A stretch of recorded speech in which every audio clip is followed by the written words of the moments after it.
মানুষের শেখার কোনো শেষ থাকে না। তো বিয়ের পরে আমি যখন 1 সপ্তাহ পর কোয়ার্টারে চলে যাই আমার হাজব্যান্ডের সাথে, তো আমি তখন কিছুই রান্না সেরকম পারতাম না।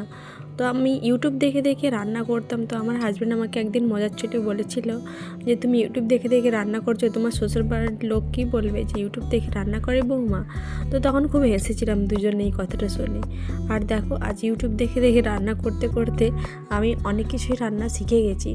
তো কোনো কিছুর মানে দেখে শেখাটাই সব থেকে বড়, মানে তুমি কতটা এফোর্ট দিয়ে সেটা শিখতে চাইছো সেটাই তোমার কাছে বড়।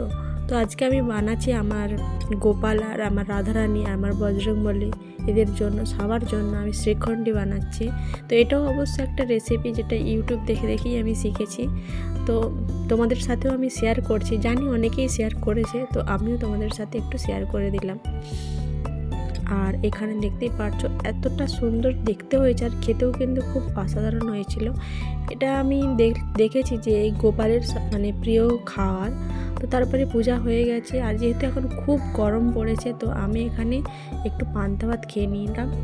আর এই যে ম্যাট্রেসটা দেখতে পাচ্ছ এটা এসেছে আজকে, আর আমার ছেলে ভীষণ খুশি এটা পেয়ে, এতটাই লাফাচ্ছে, এটা এতটাই কমফোর্টেবল।